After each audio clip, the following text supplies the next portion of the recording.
último capítulo de Daniel, capítulo 12. Daniel tem 12 capítulos. Os 6 primeiros são basicamente histórias e os 6 últimos basicamente profecias. Olharemos primeiro no último capítulo do maravilhoso livro de Daniel. Agora, se você estiver procurando o livro de Daniel, ele fica após o livro de Ezequiel. Você tem Salmos, Provérbios e mais à frente você tem Ezequiel e depois Daniel. Estamos primeiro olhando o último capítulo do livro de Daniel, Daniel capítulo 12. Para qual período específico de tempo, e o próprio Deus nos diz, se aplicam as profecias de Daniel, Daniel 12, verso 4. Tu, porém, Daniel, encerra as palavras e sela o livro até o quê? Até quando? Até o tempo do fim, verso 6. Um deles disse ao homem vestido de linho que estava sobre as águas do rio, quando se cumprirão o quê? Estas maravilhas. Verso 8. Eu ouvi, porém não entendi. Então eu disse, meu senhor, qual será o fim? Quais as próximas palavras? O fim de quê? Destas coisas. Verso 9. Ele respondeu, vai Daniel, porque estas palavras estão encerradas e seladas até o quê? Até o tempo do quê? Do fim. Verso 13. Tu, porém, segue o teu caminho até quando? Ao fim, pois descansarás ao fim dos dias. Agora, quais são as palavras que aparecem ecoando como um glorioso refrão nestes 5 ou 6 versos que lemos? Quais são elas? Quais? O fim, o fim, o fim, o fim. Então Jesus disse, leia e faça o quê? Entenda, Daniel. Daniel diz que suas profecias se aplicam a um período de tempo específico. E qual período de tempo é este? Qual é? O fim. Se estamos de fato vivendo no fim dos tempos, um tempo quando conflitos étnicos e tribais estão se proliferando e explodindo, um tempo quando desastres da natureza estão se proliferando por todo o mundo, fome, terremoto, fogo e enchente, um tempo quando o crime está aumentando e a união da família está se acabando, um tempo quando não há estabilidade social. Se de fato estamos vivendo no tempo do fim, você percebe porque Jesus disse, leia e entenda? Este livro é vital. De todos os 66 livros da Bíblia, todos eles são importantes, todos são significativos, todos eles são supremos. Mas existe um livro sobre o qual Jesus, o Salvador, Jesus, nosso Senhor, disse, leia isto e entenda isto. Por isso que é tão importante que você, de modo algum, perca nenhuma dessas palestras sobre Daniel. A palestra que você perder pode ser aquela que Deus deseja ministrar para uma necessidade espiritual em sua vida. Também é muito importante falar com seus amigos e convidá-los para assistirem a estas palestras com você. Vamos ao primeiro capítulo do tema de Daniel e tenhamos um vislumbre deste tema. A propósito, o livro que estamos estudando se chama como? Daniel. O que a palavra Daniel significa? O nome Daniel vem de 2 palavras. O El no final vem do nome Deus Elohim. E Dan era a tribo dos juízes. Então, a interpretação literal de Daniel significa o Deus da justiça e do julgamento. Hoje, quando nós pensamos num juiz, nós imaginamos alguém que vai nos condenar. Mas este não era o conceito dos julgamentos no Velho Testamento. O juiz era quem consertava tudo. O juiz era quem exigia. O juiz era quem exonerava. Então, o livro de Daniel significa o Deus do julgamento e da justiça. O Deus do universo que no final fará todas as coisas novas. O Deus que se assenta em seu trono, reinos surgem e caem, mas o Deus assentado em seu trono, segura o destino das nações em suas mãos, e Ele vai fazer tudo novo. Na desavença entre o bem e o mal, no panorama entre o certo e o errado, na batalha pelo trono do universo, o Deus da justiça, o Deus do julgamento, o Deus da honestidade fará tudo novo. Daniel 1, verso 1. Abram suas Bíblias, e se tiver uma caneta, talvez queira sublinhar algumas palavras. Daniel 1, verso 1. No ano 3º do reinado de Joaquim, rei de Judá, veio Nabucodonosor, rei de Babilônia, a Jerusalém e a sitiou.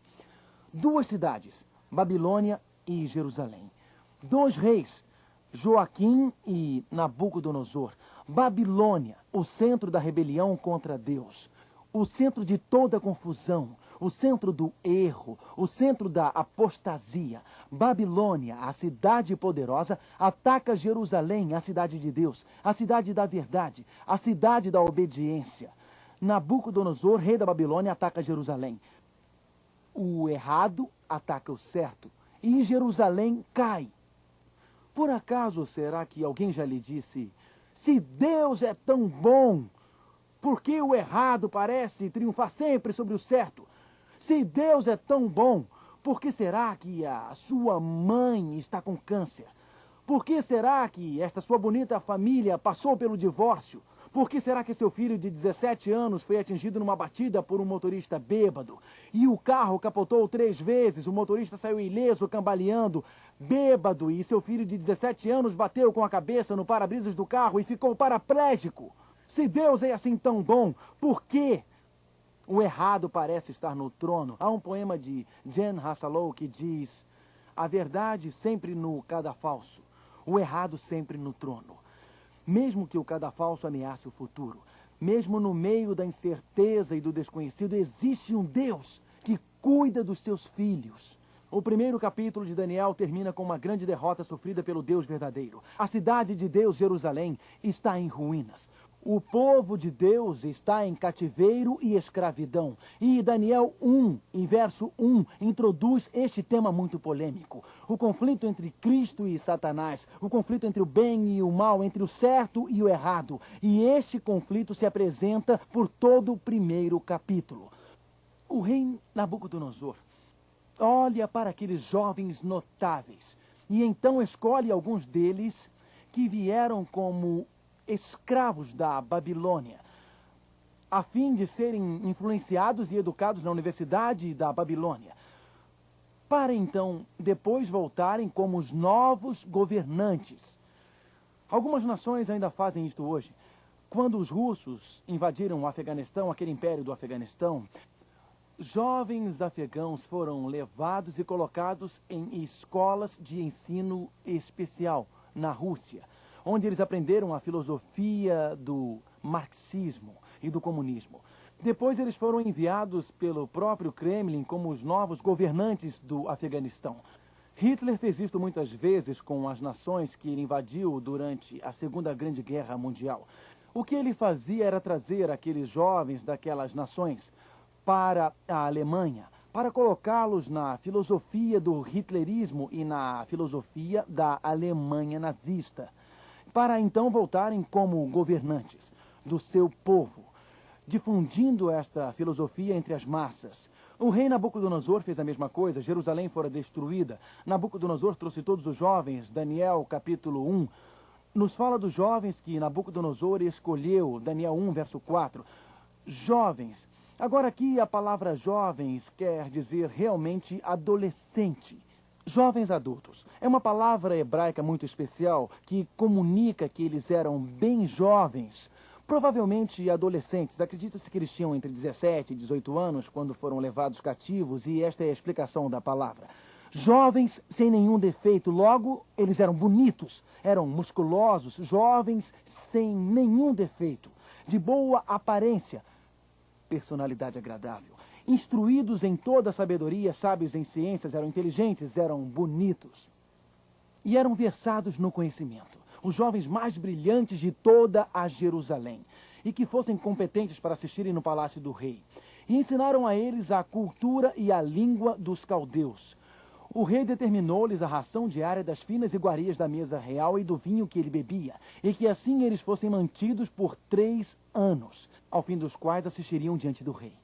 Portanto, eles foram educados em filosofia. Eles aprenderam sobre todo o intelectualismo de Babilônia. Eles aprenderam sobre a religião de Babilônia. E então, para completar este grande processo de lavagem cerebral, o rei tentou mudar o nome deles. Agora, a razão por que o rei queria mudar o nome deles era porque ele queria mudar a identidade deles. Na Bíblia, Um nome significa alguma coisa.